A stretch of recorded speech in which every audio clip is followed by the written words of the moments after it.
Une première tendance, c'est du mobile média au mobile business. Ça, je pense que c'est vraiment important. C'est évidemment, on utilise tous le mobile, je ne vais pas vous convaincre là-dessus, mais c'est vrai que jusqu'à maintenant, on est encore beaucoup dans des brochures, des news sur le mobile. Est-ce que mon site il est responsive? Est-ce que j'ai une app?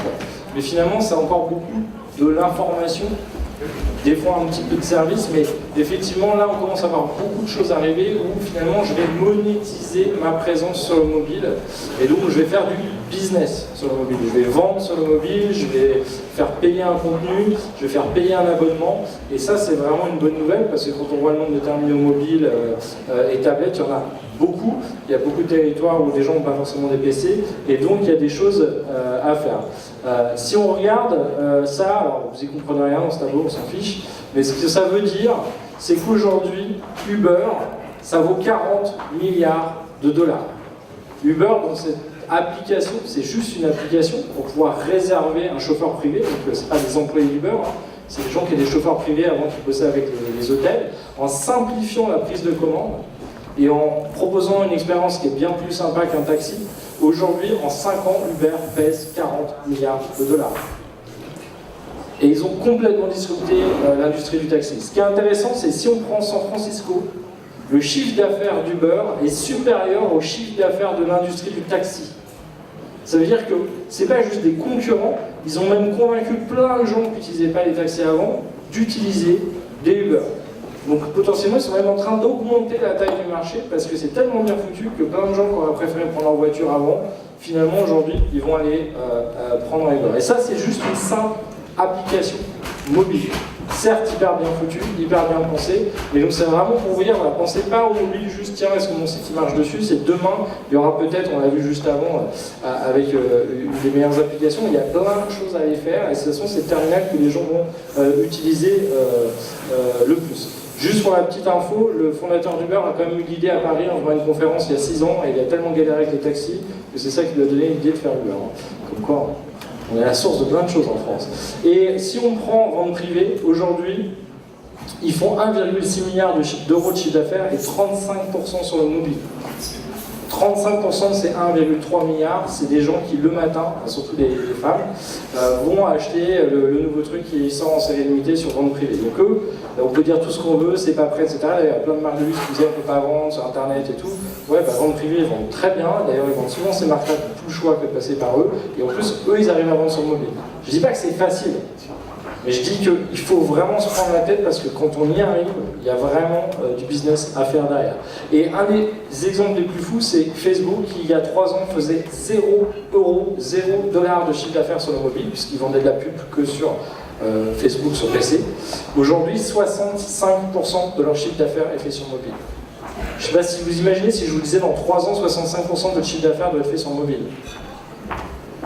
Bah, Zuckerberg a vraiment, on va dire, pivoter toute la boîte en disant les gars, c'est l'urgence, c'est la priorité numéro 1. On voit que les jeunes sont en train de surfer plus sur mobile, notre app n'est pas terrible. D'ailleurs, on a acheté Instagram et WhatsApp très cher par peur de perdre notre audience.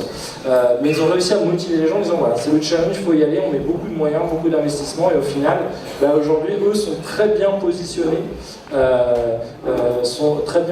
Là-dessus. Starbucks, aujourd'hui, 15% des clients payent avec leur mobile aux États-Unis. Donc là aussi, ils en ont fait un moyen de paiement. Alors, c'est vrai que la carte n'est pas très bien sécurisée aux États-Unis, on est encore avec la bande magnétique, ça va changer cette année.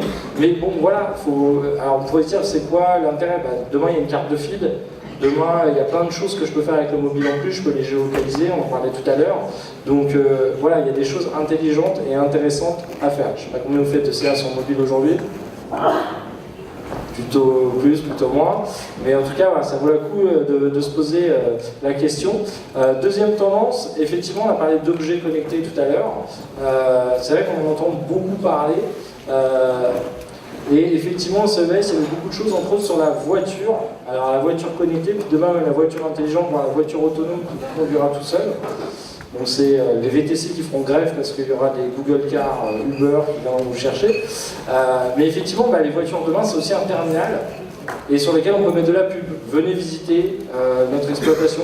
à 500 mètres là-bas, prenez le petit chemin et venez nous voir. On ferait peut-être de la pub sur Google Maps dans les voitures et vous ferez peut-être venir plus de gens dans vos propriétés.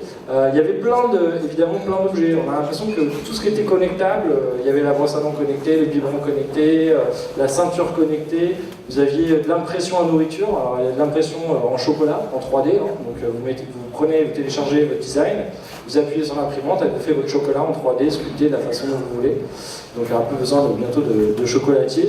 Il y avait Parrot Flower Power, donc le pot connecté, donc c'est un peu comme le pot de votre grand-mère, on mettait de l'eau à l'avance, mais là c'est un capteur qui décide ou pas de mettre de l'eau pour votre plante. Vous aviez même les chaussures, vous voyez les rollers, vous rentrez dedans, c'est électrique et vous allez beaucoup plus vite. C'est un petit peu casse-gueule. Si vous êtes intéressé par le sujet, on a fait 3 reports dessus qui sont aussi disponibles sur SlideShare, mais il y a un sujet qui est vraiment important dans les objets connectés, c'est l'interopérabilité. C'est bien d'avoir un objet avec une interface, mais enfin si on devait avoir une interface pour son interrupteur, une interface pour sa lampe, une interface, et à un moment ça devenait un peu relou. Et ce qui est hyper intéressant, c'est quand demain, par exemple, vous vous dites, si, je sais pas, la météo me dit qu'il gèle, je vais allumer ma lampe Philips en bleu, du coup je vais savoir que, je sais pas, il faut que j'aille m'occuper de mes vignes différemment. Bah c'est voilà, quand on va pouvoir articuler, évidemment c'est Legrand, c'est Philips, c'est Nest, donc là aujourd'hui il y a des grandes discussions, il y a 5 grandes alliances qui sont en train d'essayer de définir un standard pour que demain les choses soient compatibles entre elles. Peut-être que vous aurez de l'équipement connectable ou connecté qui devra marcher avec d'autres choses. Et ça va être assez marrant. Et il y a Google et Android, Google, Android et iOS qui n'ont encore pas annoncé exactement leur standard. Donc eux aussi, évidemment, il va y avoir pas mal de choses derrière. Et puis il y a un pure player tout seul au milieu, mais qui est plutôt avancé, qui s'appelle IFTTT. Alors comme ça, vous me dites, quoi? Ça veut dire if this then that, si ceci alors cela. Et je peux créer des petites règles très simples, soit entre les objets, soit entre les plateformes. Par exemple, effectivement, si il fait froid demain, alors allume ma lampe et prends une photo sur Instagram et publie-la sur mon compte, par exemple. C'est assez simple et surtout, vous pouvez voir les recettes que les gens ont déjà créées, les plus populaires. Et des fois, on a des bonnes idées, c'est assez rigolo, c'est assez ludique.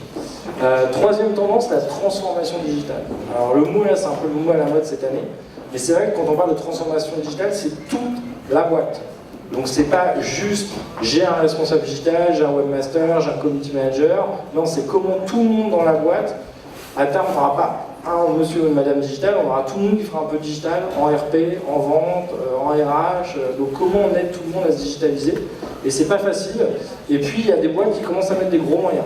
AXA, ils ont annoncé lancer un plan à plus de 180 millions d'euros. Alors ils sont dans pas mal de pays, mais ça y est, c'est plus juste on rigole, c'est qu'on va vraiment faire bouger toute la boîte. Accor, c'est plus de 200 millions d'euros qu'ils ont mis sur la table pour faire la transformation digitale. Ça aurait peut-être dû se dépêcher un peu face à Booking et à Hotel.com, mais en tout cas, voilà, ça y est, ils vont racheter des startups, ils vont former des gens. Et donc, ça a l'air très compliqué, mais ça, c'est un peu le bingo loto de la transfo. C'est quand on parle de tous ces termes, big data, objets connectés, agilité, si on devait les classer, en fait, il y a 6 grands chantiers dans la transformation digitale. Le premier, c'est pas la techno, c'est le management.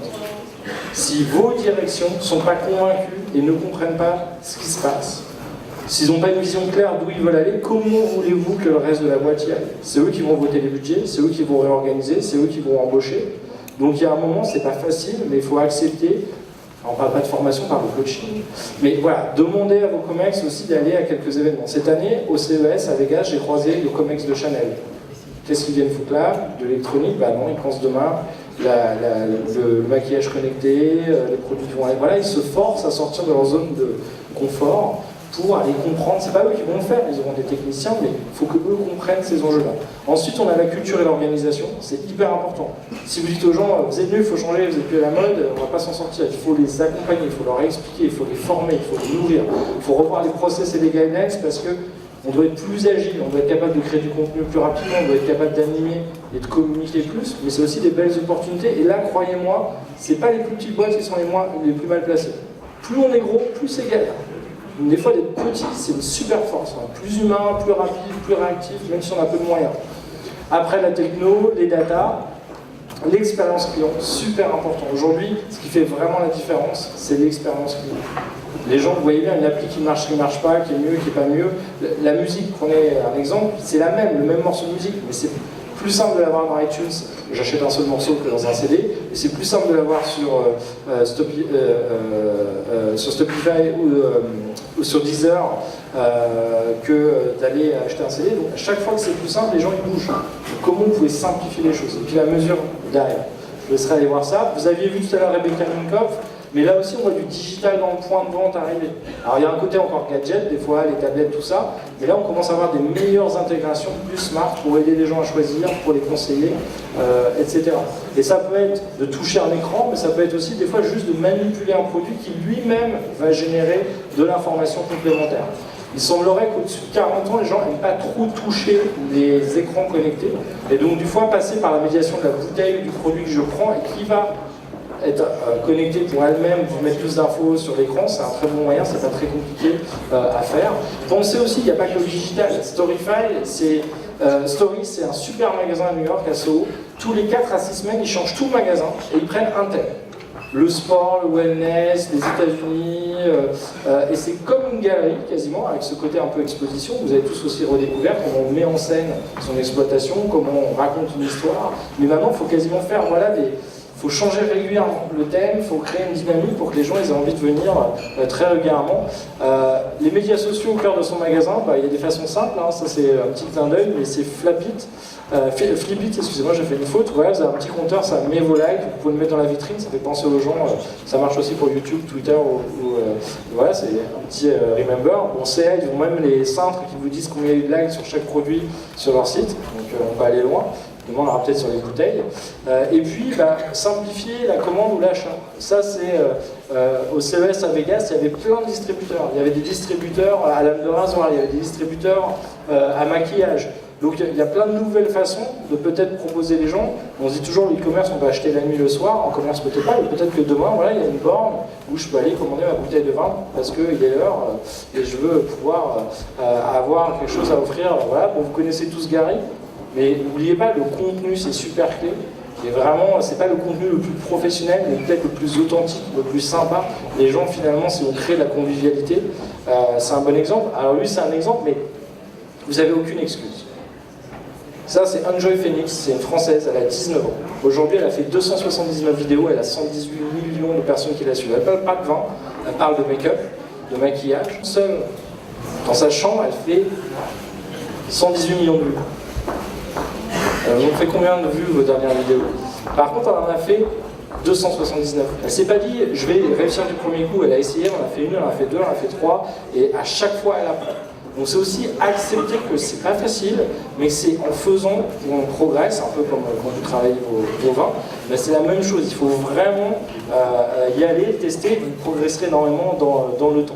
Et puis n'hésitez pas aussi à réfléchir à l'utiliser mobile, pas juste pour vos clients, mais vos collaborateurs, votre force de vente, vos commerciaux. Là on a vu plein d'apps sortir pour leur envoyer par exemple le deck à jour avec la brochure, les infos produits, ou pour les former, ou pour voilà, il y a plein de choses à faire avec le mobile, avec les collaborateurs. Quatrième tendance, la on-demand economy. C'est un peu cette idée de dire, voilà, dès que quelqu'un veut quelque chose, ou dès que quelqu'un n'est pas content avec quelque chose, c'est une opportunité pour une start-up, c'est une opportunité pour une app. Il y a quelqu'un qui va trouver une app pour résoudre le problème.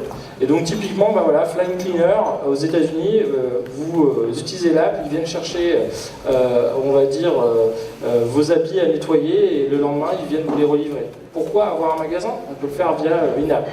Glam Squad, mesdames, vous voulez être super belle pour sortir ce soir, boum, ils vous envoient un maquilleur, un coiffeur à domicile, vous commandez par l'app et vous faites plaisir, c'est eux qui gèrent le problème pour vous. TaskRabbit, vous avez n'importe quoi que vous n'avez pas envie de faire. Vous allez sur TaskRabbit, vous dites il faut tourner la pelouse, il faut réparer le cabanon, il faut j'en sais rien. Et hop, les gens peuvent dire moi je veux bien, je fais pour 100 $, moi je fais pour 50 $, je fais pour 70 $. Regarde mes reviews avec tous les gens qui m'ont fait bosser. Alors en France, c'est pas vraiment encore arrivé parce qu'on a le droit du travail un peu compliqué. Mais voilà, ça va arriver. À chaque fois qu'il y a des frustrations, il y a des gens qui proposent des choses comme ça de manière assez simple. Et dernière tendance, la partie mesure. Il y a plein de trucs à faire, ça a l'air compliqué, mais c'est pas si compliqué que ça. Il y a plein d'outils beaucoup plus simples qui sont en train d'arriver. Alors ça, c'est vraiment un outil, alors vous n'avez pas tous les points de vente, mais j'ai trouvé ça assez génial. C'est une start-up à San Francisco, le directeur commercial est à Amsterdam, ça s'appelle Prism, rien à voir avec la NSA. mais c'est le Google Analytics de votre magasin. Alors si on peut démarrer la vidéo, Thierry, vidéo.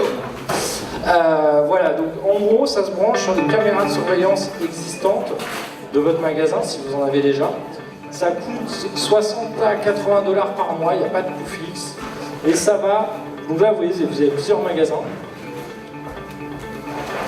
Et ça va vous donner des stats, en fait, de tout simplement de trafic dans votre magasin. Donc combien de personnes sont venues, à quelle heure, quel jour, par rapport à la semaine d'avant, la semaine d'après. Vous avez toutes vos petites stats.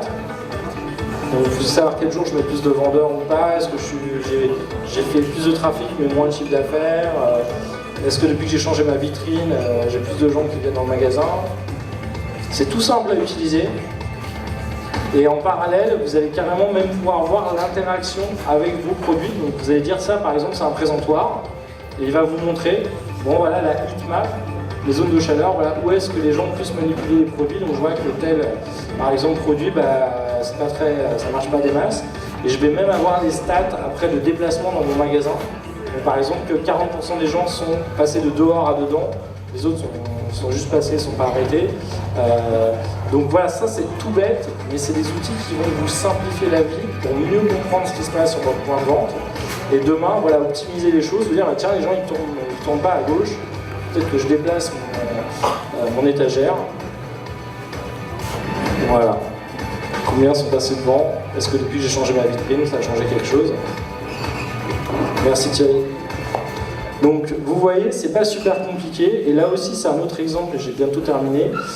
Chez McDo, en Chine, il y a une startup qui s'est dit, si je propose un outil pour avoir plus rapidement les chiffres de vente tous les jours, parce que je crois que c'était que tous les 2 jours qu'ils arrivaient à les avoir, il va falloir que je parle avec la DSI, ça va jamais marcher, ils vont jamais vouloir. Donc ils ont fait un petit boîtier qui se bloque directement sur le câble de la caisse enregistreuse, qui rapatrie ces informations-là, qui les traite, et tous les jours, le manager en live, en fait c'est pas tous les jours, c'est en temps réel, il a toutes les ventes, où il en est par rapport à hier, qu'est-ce qu'il a vendu plus, et du coup est-ce qu'il faut faire une promo quasiment dans l'heure, ou pas, parce qu'il est en retard sur ses chiffres.